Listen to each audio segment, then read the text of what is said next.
Fu Xuan is a quantum preservation character who has cemented herself as one of the best sustainers in the game. In this video, I'll go over her kit, what icons to use, what relics and ornaments to use, what traces to prioritize, and what teams to build, as well as the showcase at the end. Let's get to it. So for her kit, like I said, it's meant to sustain your team. Her basic attack does nothing significant, but her skill allows her to apply Matrix of Prescience, which allows her to distribute 65% of damage taken by allies. Now, the good thing about this is that the damage distributed to Fu Xuan isn't the final, but rather the initial damage taken, meaning that the damage distributed to Fu Xuan will then be calculated through her own damage reduction and her own defense stats, which will be significantly higher than any other support or DPS character on your team after you build her correctly as a sustainer. It also increases your allies' max HP by 6% of Fu Xuan's max HP and increases their crit by 12%, providing both survivability and DPS. And then her ultimate does a bit of damage and is good to break enemy toughness since it is a full range AoE, but what actually makes her ultimate useful is that it gives Fu Xuan 1 out of 2 HP restoring effects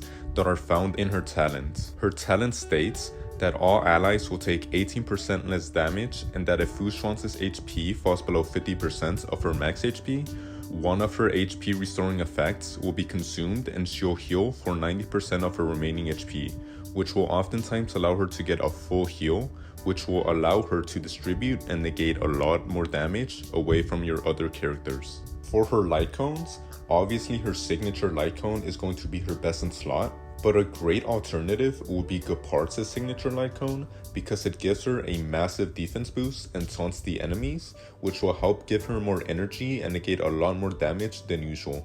Another alternative that is a lot more free-to-play friendly would be the 4-star light cone Landau's Choice, because it essentially does the same thing, taunting the enemies and giving her damage reduction. Day 1 of My New Life is also a decent free-to-play alternative since it gives her a good amount of defense and damage reduction to the entire team. And then of course, the free-to-play 5-star light cone from the simulated universe, Texture of Memories, that is also a good alternative since it increases her effect resistance so that she can use her skill and ultimate if need be, and it gives her a shield if she is attacked. But keep in mind that this will only happen every 3 turns. For her relics, her best sets consist of 3 hybrid sets between Longevous Disciple, Guard of Wuthering Snow, and Messenger Traveling Hackerspace. Her best set is a 2-piece Longevous Disciple and a 2-piece Wuthering Snow.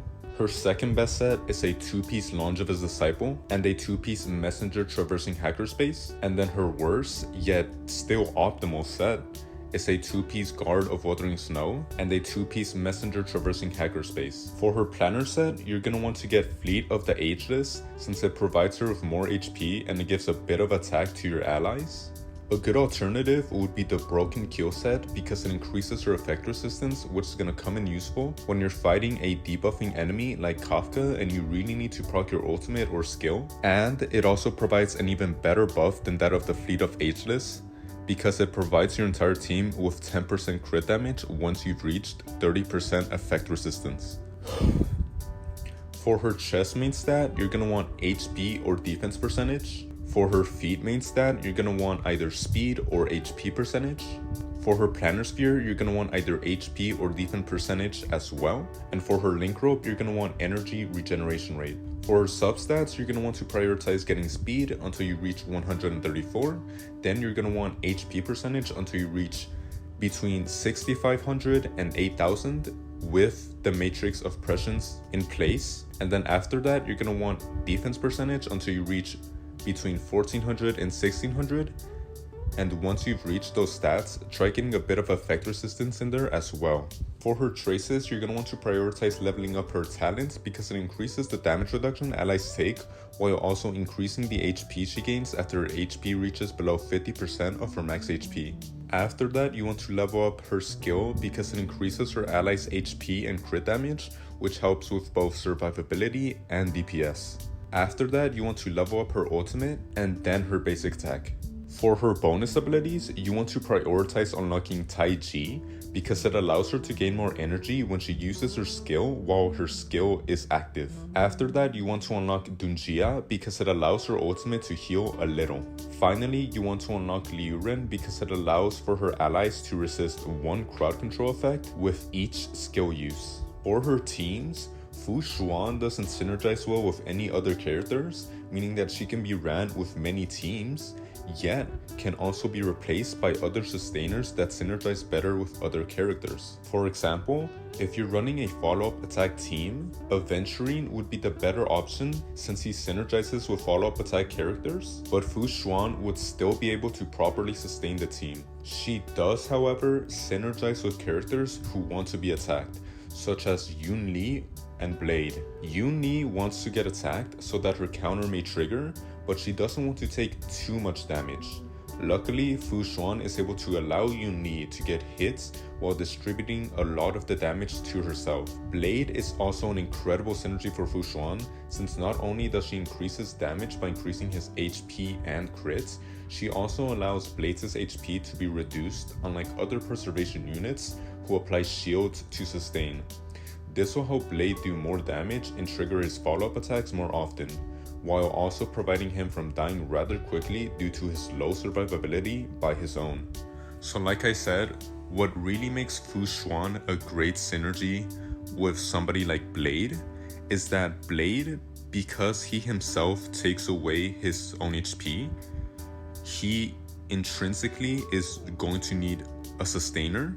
But sustainers like Aventurine or Japard that provide sustaining capabilities to Blade, though they allow him to be sustained, they don't allow him to get hit so that his HP can be reduced so that he can do more damage and trigger his follow-up attack. So characters like Fu Xuan that rather than completely negate the damage taken, rather distribute and reduce that damage, work extremely well in comparison to other sustainers with Blade. So for a bit of a more thorough explanation for why Fu Xuan allows Blade to not only be sustained but also trigger his follow-up attacks and do more damage, is because in Blade's ultimate, it states that he does damage based on 100% of Blade's HP loss in the current battle, meaning that he wants to take damage, but at the same time he doesn't want to die, of course. And then with his follow-up attack, it says that whenever Blade sustains damage or consumes his HP, he gains 1 stack. So characters like Aventurine or Gepard wouldn't help Blade with those follow-up attack triggers. Even though they may be able to sustain him, they won't help him do more damage in his ultimate. So as you can see there, Blade just took 235 damage, and then that damage, a lot of that damage was negated to Fu Xuan, which made her take the necessary damage to go below 50% of her remaining HP.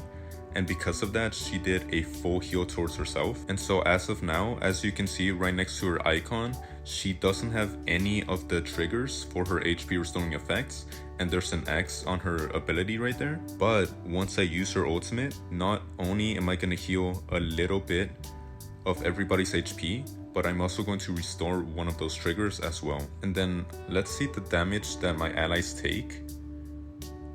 Okay, so right there she just took around 550 damage, but once I use her Matrix of Prescience, I'm gonna take only 478 right there. Let's see.